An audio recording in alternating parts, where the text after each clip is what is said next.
Aisha Muhammad kenan, wadda aka damfare ta kuɗaɗe kuma aka yi lalata da ita da sunan masana'antar Kannywood. Sai mai sauraro biyu domin jin yadda ta kasance. Idan wannan ne farkon zuwan ka wannan tashar tamu, to ka danna mana subscribe, sannan ka danna alamar ƙararrawar sanarwa. Idan ka riga da kai mana subscribe, to kai like ko kai comment a ƙasan bidiyon. Assalamu alaikum warahmatullahi ta'ala barakatuh. Barkanmu da haka. Barkanmu da ƙara sake saduwa da ku a cikin wannan tasha ta mai albarka. Kamar yadda mai sauraro ya ga hoton wannan baiwa Allah mai suna Aisha Muhammad, a asalin garin Taraba ce. Jihar Kano ne domin ta fara harkar fim. Ta sauka a gidan wata 'yar uwarta da ke garin Kano a unguwar Sharaɗa, da take tambayar 'yar uwarta ta ina ake zuwa a yi rijista domin samun damar shiga masana'antar Kannywood. Uwarta ta ce mata ita ma bata sani ba, amma tana tunanin ta je Zoo Road. Wannan ne inda manyan jarumai suke taruwa. A rana ta farko Aisha Muhammad ta je domin yin rijista, bata gane wajen ba, haka ta sha wuya ta dawo. Shegari ma ta kuma shirya ta tafi Zoo Road domin ta je ta haɗu ta yi rijista a masana'antar don ta fara harkar tasu tafi. Bacin an sauke ta a mashin shine ta tambaya, aka nuna mata inda 'yan fim din suke tare. Tana zuwa sai ta ga wasu mutane guda biyu, sai ta tambaye su da Allah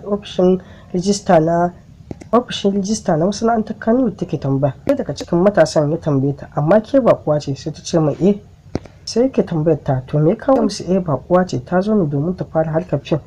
Sai ɗaya daga cikinsu ya ce mata su suke yi, amma yanzu ta taso su tafi ofis domin su yi wasu cike na wasu takardun. Ka da bakuwa daga jin wannan sai ta bi su, sun tafi hanya sai ta ce yunwa take ji, sai aka tsaya a wajen cin abinci. Ɗaya daga cikin matasan ya tambaye ta me take so a kawo mata, ta ce sai ta ce fara da rice take bukata da lemu. Sai ya tambaye ta wanne lemon, sai ta ce mara gas.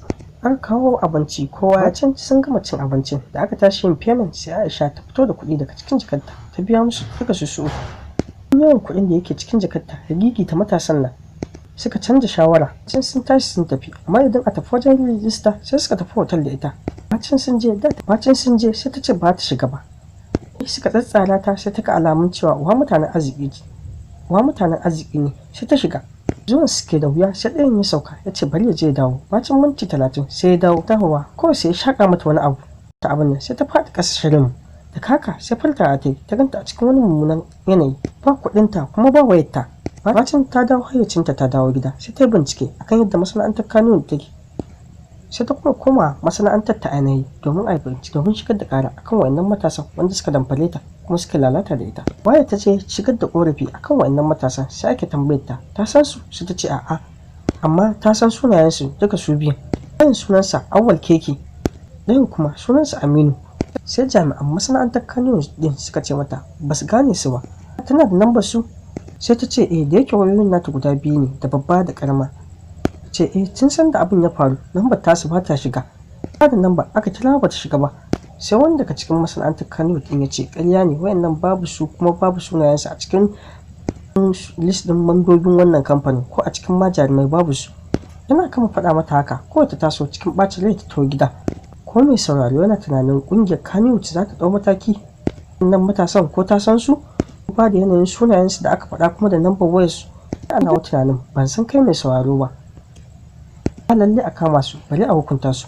Ni dai dan Allah shawarar da zan ba wa mata masu tunanin shiga masana'antar Kannywood, to kan su fara zuwa mutane kan su shiga su yi bincike akan masana'antar, su san wajen wanda za su je, mun gudun abin da zai je dawo.